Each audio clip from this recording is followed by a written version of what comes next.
বাংলাদেশের মতো ধর্মীয় সম্প্রীতির দেশ বিশ্বে আর কোথাও নেই বলে মন্তব্য করেছেন স্বাস্থ্যমন্ত্রী ডাক্তার সামন্ত লাল সেন। জাতীয় ঢাকেশ্বরী মন্দিরে মহানগর সার্বজনীন পূজা কমিটি আয়োজিত দ্বিবার্ষিক সম্মেলনে একথা বলেন তিনি। এই সময় ঢাকেশ্বরী মন্দিরে গরিব অসহায়দের চিকিৎসা সেবা দেওয়ার আহ্বান জানান মন্ত্রী। এই মহানগর পূজা কমিটি যখন হয় তখন আমি দেখছি এই কাজল দেবনাথ আর দীপু সেন, স্বপন সাহা এরা যেভাবে আমার শ্বশুর বাড়ি, তখন আমার শ্বশুর বাড়ি ছিল না, তখন মিরপুর রোডে তারা অনেক মিটিং করত। এই তাদের পরিশ্রমের ফসল কিন্তু আজকে এই ঢাকেশ্বরী মন্দির। আজকে আপনারা অনেকেই অনেক জায়গা থেকে কষ্ট করে এই গরমের মধ্যে এসেছেন আপনাদের একাত্মতা ঘোষণা করার জন্য। আমি এই কিছুদিন আগে আমার কাছে প্ল্যানিং মিনিস্ট্রির সিনিয়র সচিব সত্যজিৎ বাবু আসছিলেন, আমাকে বললেন যে স্যার আমি ঢাকেশ্বরী মন্দিরের জন্য কিছু করতে চাই। তো ওনারা তো যদি আমাকে একটা কাগজ না দেয়, আপনাদের মধ্যে কোনো একটা বিষয় আছে প্ল্যানিং মিনিস্ট্রিতে, এবং উনি আমাকে বললেন স্যার আমি এটা ক্যাবিনেটে নিয়ে যাব, আপনি আমাকে সাপোর্ট করবেন, তাহলে ওনাদের জিনিসটা ওনারা পেয়ে যাবেন। আমিও কথা দিচ্ছি আমি আপনাদের এই জিনিসটা আমি সাপোর্ট করব, করে আপনাদের যে জিনিসটা এখন প্ল্যানিং মিনিস্ট্রিতে আটকে আছে আমি সেটা কাজ করব।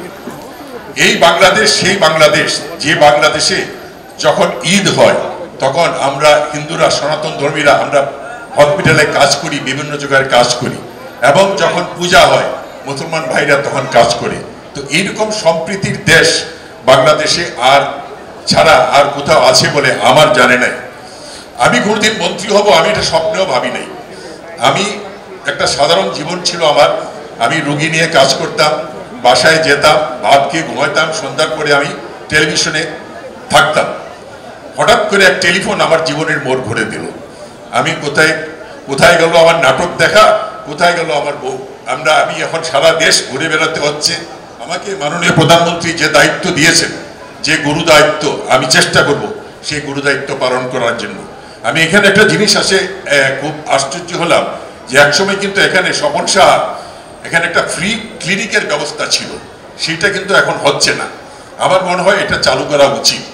আপনারা যদি প্রতি বন্ধের দিন এখানে রুগীর গরিব বিনামূল্যে যারা গরিব শ্রেণীর লোক আছে তাদের ব্যবস্থা করেন, আমি এখানে স্পেশালিস্ট পাঠানোর ব্যবস্থা করব, এতে কোনো সন্দেহ নাই।